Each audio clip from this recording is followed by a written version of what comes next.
2022년 12월 21일 수요일 저녁 예배에 하나님께서 우리에게 주시는 말씀은 요한 2서입니다. 1장 1절부터 13절까지 함께 봉독하겠습니다. 장로인 나는 택하심을 받은 부녀와 그의 자녀들에게 편지하노니 내가 참으로 사랑하는 자요 나뿐 아니라 진리를 아는 모든 자도 그리하는 것은 우리 안에 거하여 영원히 우리와 함께할 진리로 말미암음이로다. 은혜와 긍휼과 평강이 하나님 아버지와 아버지의 아들 예수 그리스도께로부터 진리와 사랑 가운데서 우리와 함께 있으리라. 너희 자녀들 중에 우리가 아버지께 받은 계명대로 진리를 행하는 자를 내가 보니 심히 기쁘도다. 부녀여, 내가 이제 네게 구하노니 서로 사랑하자. 이는 새 계명같이 네게 쓰는 것이 아니요 처음부터 우리가 가진 것이라. 또 사랑은 이것이니 우리가 그 계명을 따라 행하는 것이요 계명은 이것이니 너희가 처음부터 들은 바와 같이 그 가운데서 행하라 하심이라. 미혹하는 자가 세상에 많이 나왔으니 이는 예수 그리스도께서 육체로 오심을 부인하는 자라. 이런 자가 미혹하는 자요 적그리스도니 너희는 스스로 삼가 우리가 일한 것을 잃지 말고 오직 온전한 상을 받으라. 지나쳐 그리스도의 교훈 안에 거하지 아니하는 자는 다 하나님을 모시지 못하되 교훈 안에 거하는 그 사람은 아버지와 아들을 모시느니라. 누구든지 이 교훈을 가지지 않고 너희에게 나아가거든 그를 집에 들이지도 말고 인사도 하지 말라. 그에게 인사하는 자는 그 악한 일에 참여하는 자임이라. 내가 너희에게 쓸 것이 많으나 종이와 먹으로 쓰기를 원하지 아니하고 오히려 너희에게 가서 대면하여 말하려 하니 이는 너희 기쁨을 충만하게 하려 함이라. 택하심을 받은 네 자매의 자녀들이 내게 문안하느니라. 아멘. 요한일서는 한 장에 13절로 이루어진 아주 짧은 서신이죠. 장로인 나는, 사도 요한은 자신을 장로라고 표현하고 있습니다. 나이 많은 교회 지도자이죠. 택하심을 받은 부녀와 그의 자녀들에게 편지한다.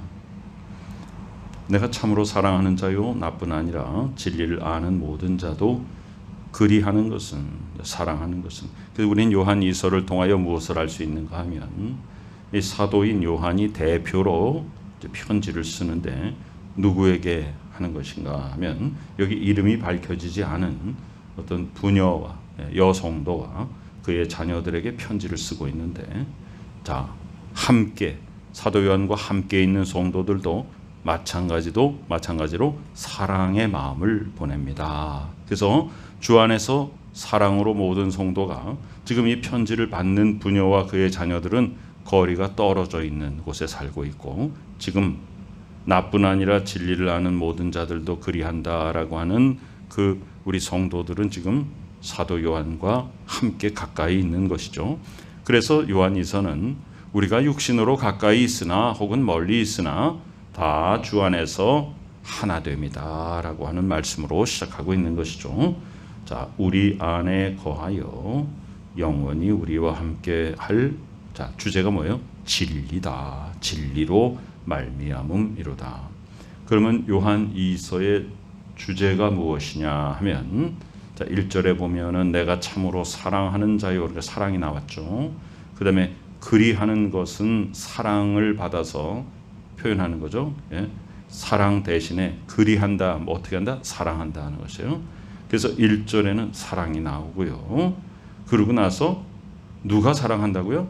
진리를 아는 자가 사랑한다. 그래서 진리가 제시가 되었죠.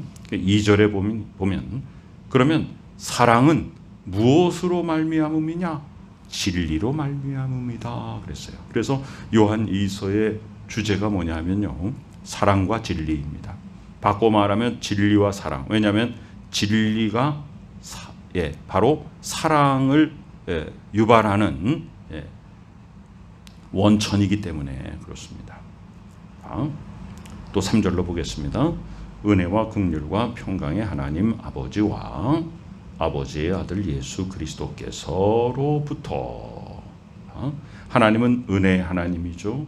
그런데 여기 보면 성부 하나님과 성자 예수 그리스도를 함께 은혜의 하나님, 긍휼의 하나님, 평강의 하나님이죠. 은혜의 하나님이라는 건 나의 어떤 힘, 나의 공덕, 나의 의지, 이것이 쌓여서 내가 뭘 이루어서 된 것이 아니라 거저 주시는 선물로, 그래서 하나님의 은혜로, 하나님의 일방적인 선택과 사랑으로 되었다. 긍휼, 우리를 안타깝게 보시고 불쌍히 여겨주시고 우리를 돌봐주시는 하나님 아버지의 마음. 평강, 이 세상의 모든 분란과 갈등을 다 몰아내고 평화를 주시는 하나님. 그러면 이 평화는 누구로부터 어떤 걸로 인하여 완성되었습니까?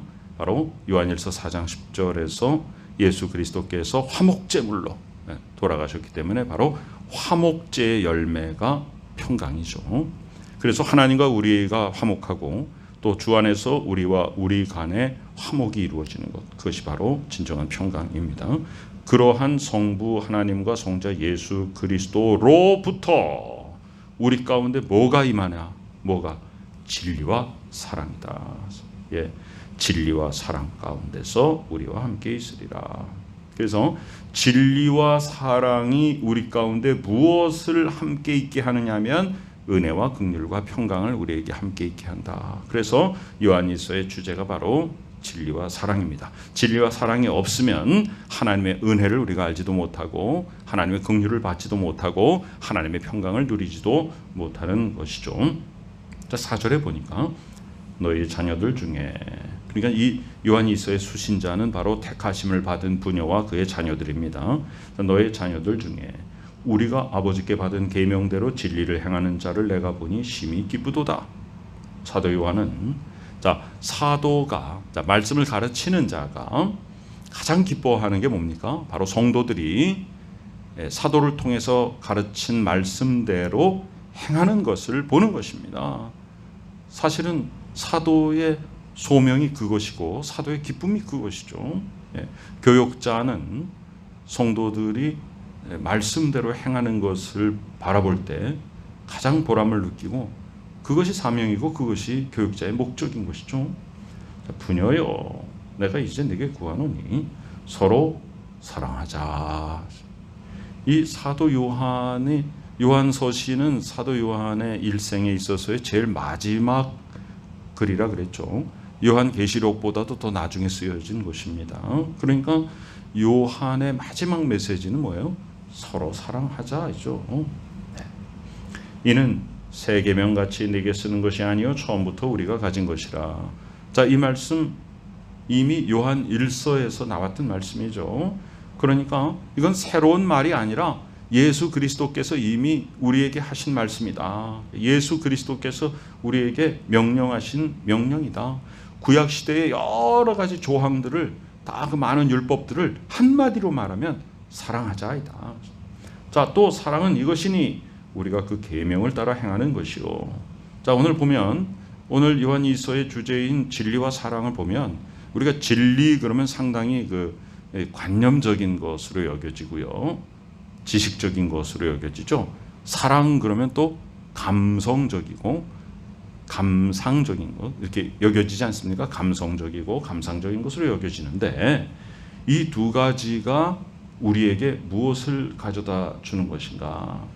바로 하나님의 은혜와 긍휼과 평강을 우리에게 가져다 주는 것인데 여기에 5절에 보면 또 뭐가 나오냐면 계명이 나옵니다. 사랑이 뭐냐? 그렇다면 사랑은 뭐냐? 사랑은 결코 감성적이거나 또한 더 나아가서 감상적인 건 결코 아니다 그 말이에요. 그 사랑이 일순간에 생겨나는 사람의 감성에 기인한 것이 아니고 바로 계명을 따라 행하는 것이다. 계명을 따라 행한다는 것에는, 계명은 법이지 않습니까? 그 법을 지켜 행한다는 것에는 의지가 수반되지 않아요? 그러니까 오늘 진리 그러면 뭔가 철학적이고 관념적이고 지식적인 것 같이 느껴지죠? 그런데 그것이 바로 사랑을 할 수 있게 만든다. 사랑은 진리로 말미암음이다. 그러면 진리를 따라 행하는 것이 곧 사랑이다 그 말이죠. 그럼 진리는 누구냐? 예수 그리스도 자신이죠. 그럼 예수 그리스도께서 우리에게 이렇게 하라고 말씀하신 것이 곧 뭐예요? 계명이잖아요. 그 계명의 내용은 딱 한마디로 사랑하라입니다. 그러므로 우리가 서로 사랑하면 계명을 지키는 것이고, 그것은 바로 예수 그리스도의 진리로부터 나온 것이죠. 그게 오늘 말씀의 주제입니다. 그 계명은 어떤 것이냐? 너희가 처음부터 들은 바와 같이 그 가운데서 행하라. 그 가운데가 뭐예요? 진리 가운데 행하라는 것입니다. 그러면 7절로 넘어가면 미혹하는 자가 나오거든요. 그럼 미혹하는 자는 예수 그리스도의 진리를 따라 생활하지 못하도록, 진리를 행하지 못하도록, 예수님의 계명을 실천하지 못하도록, 즉 우리를 서로 사랑하지 못하게 만들려는 것이 미혹하는 자죠. 그러면 요한 서신 1, 2, 3서 전체를 통틀어서 요한이 가장 경계하고 있는 것이 바로 이단들입니다. 이 당시에 구체적으로 말하면 영지주의입니다. 그 영지주의를 말하는 것이 지금 우리 이웃에 있는 여러 이단들 다 통틀어서 말하는 것이요. 미혹하는 자 이단이다. 이미 나왔다. 세상에 많이 나왔나니. 자, 영지주의자들의 특징은 뭐냐면 예수 그리스도께서 육체로 오신 것을 부인하는 자다. 이런 자는 미혹하는 자다. 이런 자가 바로 적그리스도다. 이단이란 말을 한자로 풀어보면 뭡니까? 예, 이가 다르다. 그죠? 다는 끄트머리죠. 끝이 다르다. 몸통은 다 똑같은 것 같은데 꼬리가 휘어져 있으면 물고기가 앞으로 똑바로 나가지 못하고 옆구리로 가버리죠. 진리의 길에서 벗어납니다. 예수님의 동생 야고보서를 통해서 특별히 이 혀가 아주 작은 것이로되 온몸을 다스린다. 그래서 그 혀가 마치 배의 키와 같다 이렇게 묘사하지 않습니까? 바로 이단들이 바로 그런 거죠. 이단이 뭘로 사람들을 미혹해요? 혀로 미혹하는 것이죠. 그래서 큰 배가 뒤에 조그만 키 방향이 틀어지면 딴 데로 가버립니다. 이 이단이라는 건 결국은 몸통은 똑같은 것 같지만은 꼬리가 달라요. 그러니까 결국은 방향이 진리의 길로 가지 못하고 멸망의 길로 가게 되는 것입니다. 그것이 바로 미혹하는 자입니다. 미혹이란 게 뭡니까? 진리처럼 속이는 것이죠. 누가 봐도 다 또 진리가 아니다. 이걸 알게 하는 것은 미혹하는 자가 아닙니다. 속이는 자는 진리처럼 포장합니다. 광명한 천사의 모습으로 악한 사탄이 우리를 속입니다. 적그리스도입니다. 8절에 보면 스스로 삼가라. 우리는 근신하고 경계해야 합니다. 우리가 일한 것을 잃지 말고 오직 온전한 상을 받으라. 우리가 그것을 향해 나아가는 것. 온전한 상. 우리가 일한 것이 뭐예요? 우리라는 것은 지금 사도 요한과 함께 있는 무리들, 복음 전도자들이죠. 그럼 우리가 일한 것 바로 지금까지 복음을 전하고 말씀을 가르치고 양육한 것을 잃지 말아라 그 말이죠. 오직 온전한 상을 받아라. 하나님 앞에서의 온전한 상급. 사도 바울은 바로 이 상급을 향하여 나간다 그랬습니다. 자, 지나쳐 그리스도의 교훈 안에 거하지 아니하는 자는 다 하나님을 모시지 못하되 교훈 안에 거하는 그 사람은 아버지와 아들을 모시느니라.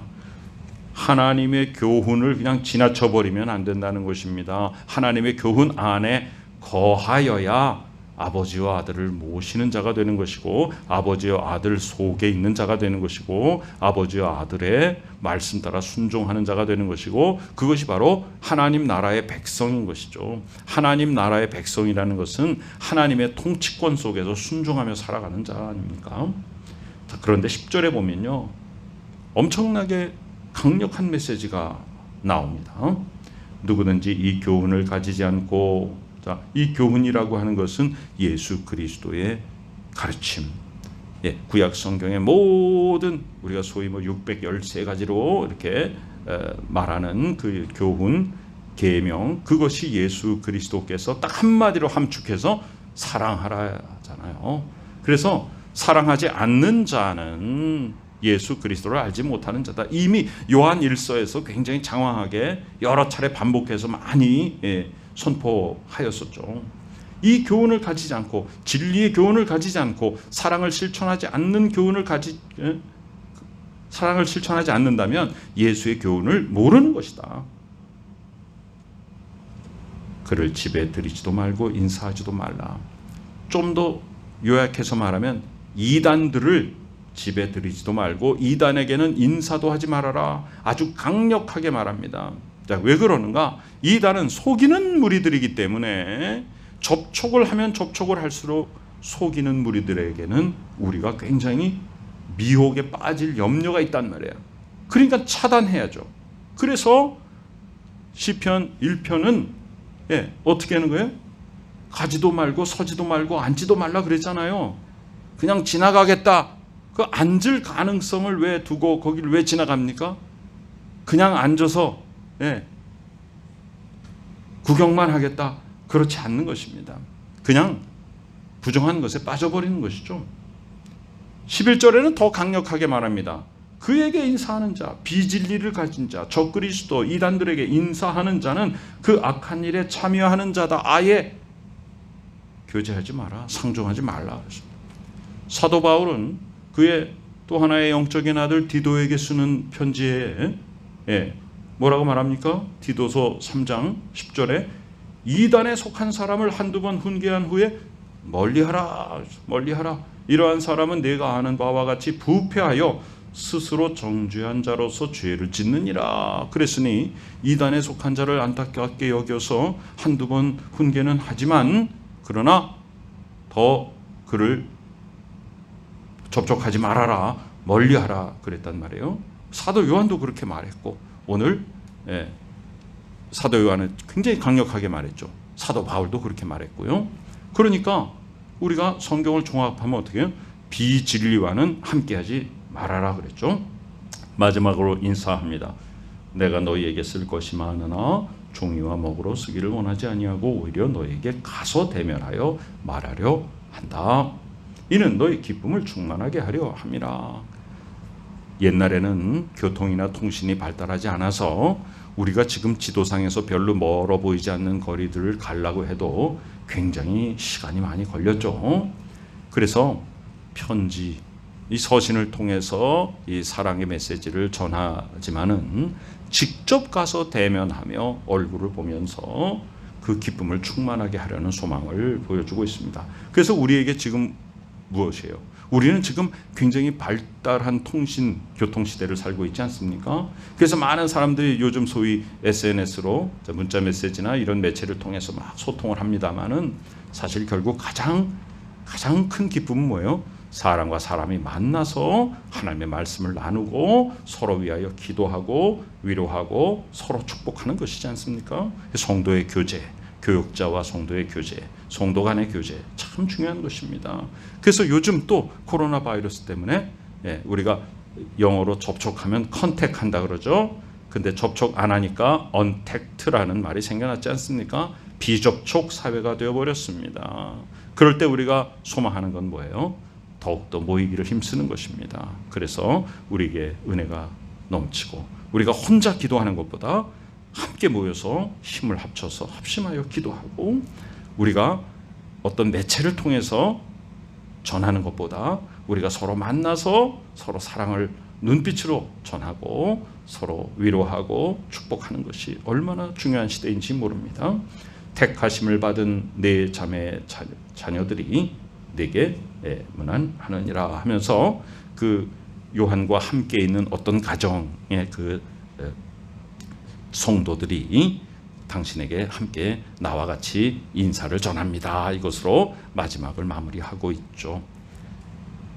사도 요한의 두 번째 편지를 통해서 우리는 서로 하나님이 우리와 함께 지금 성도들 중에 거하시고, 그죠?